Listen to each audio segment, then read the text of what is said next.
نے اسرائیل کے ساتھ تعلقات استوار کر لیے۔ امریکی صدر کی کوششوں کے بعد متحدہ عرب امارات اور اسرائیل میں باقاعدہ معاہدہ طے پا گیا ہے۔ اس معاہدے کا اعلان آج امریکی صدر ڈونلڈ ٹرمپ نے اپنے ٹویٹر اکاؤنٹ سے کیا ہے۔ معاہدے کے مطابق اسرائیل اور UAE میں مکمل طور پر سفارتی تعلقات قائم کیے جائیں گے۔ اسرائیل کو تسلیم کرنے والا UAE پہلا خلیجی اور تیسرا عرب ملک ہوگا۔ عرب ممالک میں سے اب تک صرف اردن اور مصر ہی وہ دو ممالک تھے جنہوں نے اسرائیل کو باقاعدہ تسلیم کرتے ہوئے اس کے ساتھ باضابطہ تعلقات استوار کر رکھے ہیں۔ امریکی صدر کے مطابق اس معاہدے کے تحت اسرائیل مقبوضہ فلسطینی علاقوں کو اسرائیل میں ضم کرنے کا منصوبہ روک دے گا اور اس کے بدلے متحدہ عرب امارات اسرائیل سے باقاعدہ سفارتی تعلقات بحال کرے گا۔ امریکی صدر کی ٹویٹ میں متحدہ عرب امارات اور اسرائیل کی جانب سے ایک مشترکہ بیان بھی جاری کیا گیا۔ صدر ٹرمپ اسرائیل کے وزیر اعظم بنیامن نیتن یاہو اور ابوظہبی کے ولی عہد شہزادہ محمد بن زائد کے مشترکہ بیان میں اس امید کا اظہار کر رہے ہیں کہ یہ تاریخی پیش رفت مشرق وسطیٰ میں امن کے قیام میں مدد دے گی اور آنے والے ہفتوں میں دونوں ملکوں کے وفود ملاقاتیں کریں گے اور ان میں براہ راست پروازوں، سیکیورٹی اور ٹیلی مواصلات، توانائی، سیاحت، صحت کی دیکھ بھال جیسے امور پر مذاکرات کیے جائیں گے۔ صدر ٹرمپ نے اپنے ٹویٹ میں اسرائیل اور متحدہ عرب امارات کو امریکہ کا عظیم دوست قرار دیتے ہوئے تاریخی امن معاہدے کو ایک بڑا بریک تھرو قرار دیا ہے۔ ابوظہبی کے ولی عہد شیخ محمد بن زائد کی جانب سے اس معاہدے کی تصدیق بھی کر دی گئی ہے۔ اپنے ٹویٹر پیغام میں انہوں نے کہا ہے کہ اس معاہدے سے اسرائیل مقبوضہ مغربی کنارے میں فلسطینیوں کے بعض علاقوں پر اپنی خود مختاری کے نفاذ کے منصوبے سے دستبردار ہو جائے گا۔ دوسری جانب اسرائیل UAE معاہدے پر فلسطین کی جانب سے سخت مذمت کی جا رہی ہے۔ اسرائیل کی عرب ممالک کے ساتھ قربتوں کی کوشش گزشتہ کافی عرصے سے جاری تھی۔ عرب ممالک اسرائیل کے ساتھ خفیہ رابطوں میں تھے اور ولی عہد محمد بن سلمان کی آمد کے بعد سعودی عرب کے اسرائیل کے ساتھ تعلقات تاریخ کے بہترین دور میں ہیں۔ عرب ممالک کے علاوہ اسرائیل کے پاکستان کے ساتھ تعلقات کے لیے بھی عالمی سطح پر کوشش ہوتی رہی ہے اور عمران خان کی حکومت آنے کے بعد ان خبروں میں تیزی بھی دیکھی گئی۔ فروری 2019 میں جرمنی میں ہونے والی سیکیورٹی کانفرنس کے دوران اسرائیلی نیوز ویب سائٹ مائروف کو انٹرویو دیتے ہوئے وزیر خارجہ شاہ محمود قریشی نے کہا تھا کہ پاکستان اسرائیل کے ساتھ اپنے تعلقات کو آگے بڑھانے میں دلچسپی رکھتا ہے۔ اس کے علاوہ اسرائیلی وزیر اعظم نیتن یاہو بھارت دورے کے موقع پر پاکستان کے ساتھ تعلقات کے حوالے سے مثبت بات بھی کر چکے ہیں۔ شاہ محمود قریشی نے شرط ضرور رکھی تھی۔ انہوں نے کہا تھا کہ یہ حالات کی بہتری پر منحصر ہے، یعنی فلسطین کے حالات کی بہتری پر منحصر ہے۔ ناظرین، اسرائیل کے ساتھ تعلقات کی بحث صرف حالیہ حکومت میں نہیں ہوئی بلکہ اس سے پہلے 2005 میں بھی پاک اسرائیل تعلقات کے حوالے سے اہم پیش رفت ہوئی تھی جب پاکستان اور اسرائیلی وزرائے خارجہ کے درمیان ملاقات ہوئی۔ عربوں کے اسرائیل کے ساتھ خفیہ تعلقات کے حوالے سے ترک نشریاتی ادارے TRT ورلڈ نے ایک رپورٹ مرتب کی تھی ناظرین، جس کو ہم نے ترجمے کے ساتھ آپ کے سامنے پیش کرنے ناظرین اسی حوالے سے ہم بات کریں گے۔ ہمارے ساتھ موجود ہیں جنرل ریٹائرڈ اعجاز اعوان صاحب، ان سے پوچھیں گے کہ یہ معاملات اب کس طرف جائیں گے۔ جنرل صاحب مجھے یہ بتائیے گا سر کہ اب یہ اس پیس ڈیل کے بعد معاملات کہاں جائیں گے؟ اس پیس ڈیل میں یہ جملہ بھی بڑا امپورٹنٹ تھا کہ مزید ممالک بھی فالو کریں گے۔ آپ کو لگتا ہے کہ یہ معاہدہ آگے چل کے باقی ممالک کو بھی شامل کرے گا خود میں؟ جی دیکھیے، پہلی بات یہ ہے کہ یہ یقیناً بہت بڑی ڈیولپمنٹ ہے ہمارے ہی پڑوس میں کہ UAE نے ان کے ساتھ تعلقات بحال کر لیے ہیں، ان کو ریکگنائز کر لیا ہے، سفارتی تعلقات بھی اور سیکیورٹی ریلیٹڈ معاہدے بھی ہو رہے ہیں۔ ایک تو یہ ہے کہ یہ ڈونلڈ ٹرمپ کی بہت بڑی جیت ہے کیونکہ ان کو اپنے انتخابات سے پہلے جو جیوش لابی کی سپورٹ چاہیے تھی، جو ان کو ڈومیسٹک اور مڈل ایسٹ پولیٹکس میں جو ایک بوسٹ چاہیے تھا، وہ یقیناً ان کو مل گیا ہے، جو ان کے ری الیکشن میں بڑا معاون ثابت ہوگا۔ تو یہ اس لحاظ سے امریکہ کے لحاظ سے تو بڑا بر وقت ہے۔ لیکن جو بات آپ نے کہی ہے، یقیناً سعودی عربیہ کے بھی انفارملی ریکگنائز تو وہ کر چکے ہیں اسرائیل کو اور ان کے تعلقات بھی ہیں۔ اب دیکھنا یہ ہے کہ جو 57 مسلم کنٹریز ہیں ان میں سے اور کتنے ممالک ایسے ہیں جن کے روابط UAE اور سعودی عربیہ کے واسطے سے اس طرح کے ہیں کہ وہ بھی ان کو فالو کریں گے۔ تو دیر از اے پاسبلٹی، بالکل اس بات میں امکان ہے کہ خاصی بڑی تعداد مسلمان ممالک کی اسرائیل کو ریکگنائز کر لے گی۔ اب جب ایسا ہو جاتا ہے تو وہ کنٹریز، مجھے لگتا ہے یہ ہے کہ یہ مسلم امہ کو ڈیوائیڈ کسی حد تک کر دے گا، کیونکہ کچھ ممالک ایسے ہوں گے جو اس کو ریکگنائز نہیں کریں گے جو سفارتی تعلقات ان سے نہیں بنائیں گے تو مسلم امہ مزید 2 بلاکس میں بٹ جائے گی. ایک وہ بلاک جو اسرائیل کو ریکگنائز نہیں کرتا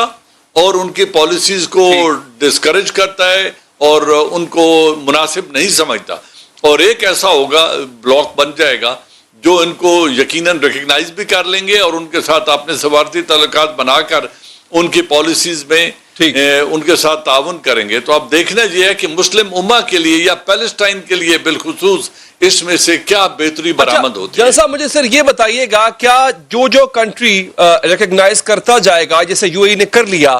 کیا اس سے پیلسٹین اور دا کاز آف پیلسٹین وہ پھر کمپرومائز ہوتی جائے گی ایسا ایسا؟ دیکھیں 2 طریقے ہیں. پہلی بات یہ ہے کہ اسٹیٹ آف پیلسٹائن تو ریکگنائز ہو چکی ہے اور اس کی ریکگنیشن تو ورلڈ اوور ہے, 2 اسٹیٹس کا وجود تو مان لیا گیا ہے. اب دیکھنا یہ ہے کہ ان کی جو بارڈرز ہیں ان کا تعین, جغرافیائی حدود کا تعین کس طریقے سے ہوتا ہے, اور جو آبادیاں پیلسٹائن کے کلیمڈ ایریا کے اندر اسرائیل نے بنائی تھیں ان کا مستقبل کیا ہے. کیا ان کو ڈیمولش کر کے بارڈر کو ریسٹور کیا جائے گا؟ کیا وہ مزید آبادیاں بنانے سے رک جائیں گے؟ کیا جو ان کے اوپر پابندیاں لگی ہوئی ہیں اور بیت المقدس کا سٹیٹس کیا ہوگا؟ تو یہ سب چیزیں اب دیکھنے کی بات ہے کہ کتنی کامیاب ڈپلومیسی یہ عرب کنٹریز جو ان کو ریکگنائز کر رہے ہیں کس قیمت پہ ریکگنائز کر رہے ہیں, کیا یہ اچیو کرنا چاہتے ہیں. اگر پیلسٹینین مسلمان امن کی زندگی رہ سکتے ہیں اس کے بعد تو یقیناً ایک خوشائند بات ہوگی. اگر ان کی جغرافیائی سرحدوں کا تعین ہو جائے اور اسرائیل اپنی ایکسپینشنسٹ پالیسیز کو اگر ترک کر دے تو یقیناً یہ ایک بہتر ڈیولپمنٹ ہوگی, لیکن اس کا صحیح نقشہ کیا بنتا ہے یہ ابھی کچھ عرصے بعد سامنے آ جائے گا.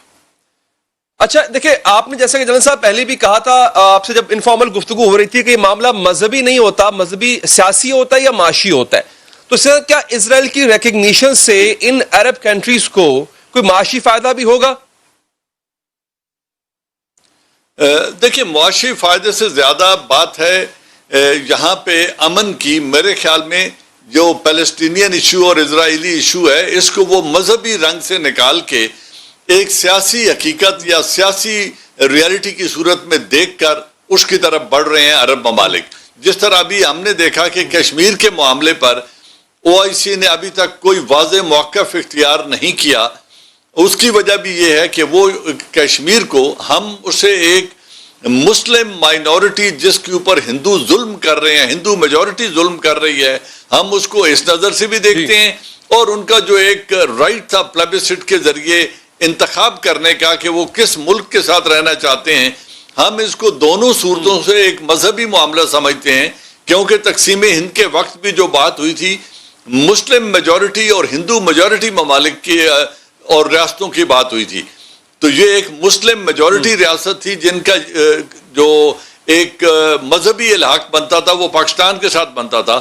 لیکن OIC اس کو ایک پیورلی پولیٹیکل معاملے کی حیثیت سے دیکھ رہی ہے, اور شاید وہ کہیں گے بھی ہمیں یہ کہ آپ اس کو بائیلیٹرل ڈسپیوٹ کو حل کریں, اگرچہ یہ ایک بہت لمبا راستہ ہے اور شاید اس میں بہت بڑی دشواریاں آئیں گی کیونکہ ہندوستان اس کو سرے سے متنازع مسئلہ تسلیم ہی نہیں کر رہا, مانتا ہی نہیں ہے. اچھا جنرل صاحب اب یہاں پر 2 سوال اٹھتے ہیں پاکستان کو لے کر کے کہ پہلی بات تو یہ ہے کہ پاکستان کا ریئیکشن اس پہ کیا آنا چاہیے, کیونکہ ہمارے ڈیفینیٹلی اچھے ریلیشنز ہیں عرب ممالک سے اور فلسطین کی کاز کے لیے پاکستان ہمیشہ کھڑا ہوا. ایک دوسرا یہ سر وہ عرب کنٹریز جن کا پاکستان سے بڑا گہرا تعلق ہے جیسے سعودی عربیہ ہے, تو سر آپ کو لگتا ہے ان عرب کنٹریز کی طرف سے پاکستان پر بھی دباؤ آ سکتا ہے کہ ہم اسرائیل کے ساتھ تھوڑی مزید قربت کا مظاہرہ کریں؟ میں نہیں سمجھتا, کیونکہ پاکستان نے آج تک اسرائیل کو ریکگنائز ہی نہیں کیا, اور اس کی ریکگنیشن جو بھی حکومت اس کا بیڑا اٹھائے گی وہ اس کو سیاسی بہت بھاری قیمت ادا کرنی پڑے گی, کیونکہ پاکستان کے لوگ مذہبی معاملات کو بڑی مختلف نظر سے دیکھتے ہیں, اور وہ یقیناً اسرائیل کو ایک ظالم صہیونی ریاست جو مسلمانوں کا قتل عام کر رہی ہے اور فلسطینین کے ساتھ ظلم کر رہی ہے, سیریا کے ساتھ اس کے اختلافات ہیں, ایجپٹ کے ساتھ اختلافات ہیں, تو ہم ان کو اس طریقے سے ہماری جذباتی نوعیت کچھ مختلف قسم کی ہے, تو بہت جلد تو ہمیں کوئی بھی ڈکٹیٹ ایسا نہیں کر سکتا کہ آپ ریکگنائز کریں, نہ ہمیں ان کے اوپر کوئی دباؤ ڈالنا چاہیے کہ آپ نہ کریں, کیونکہ انڈیپینڈنٹ ساورن سٹیٹس کو اپنی پالیسی اپنے قومی مفاد کو دیکھتے ہوئے بنانی چاہیے، اور یہ ایک دوسرے کو ڈکٹیٹ کرنے کی جو رجیم تھی یا جو وقت تھا، میرے خیال میں وہ اب گزر چکا ہے، اور سٹیٹس کو اپنی انڈیپینڈنٹ پالیسی پرسو کرنی چاہیے۔ پاکستان کو بھی ایسا ہی سوچنا چاہیے، لیکن ہماری مجبوری کچھ اس طرح بن گئی ہے، میری ایک سوچ ہے کہ ہمیں یہ جو اکنامک ہٹ مین جو پچھلے 10 سال سے اس ملک پر حکومت کر رہے تھے، انہوں نے معاشی طور پہ پاکستان کو اس نہج پہ لا کے کھڑا کر دیا ہے جہاں وہ ہر ادارے کی طرف، کبھی IMF کی طرف دیکھتا ہے، کبھی FATF کی طرف دیکھتا ہے، کبھی امداد کے لیے سعودی عربیہ اور چین کی طرف دیکھتا ہے۔ تو ہمیں انہوں نے ایک بیگر بول دے کے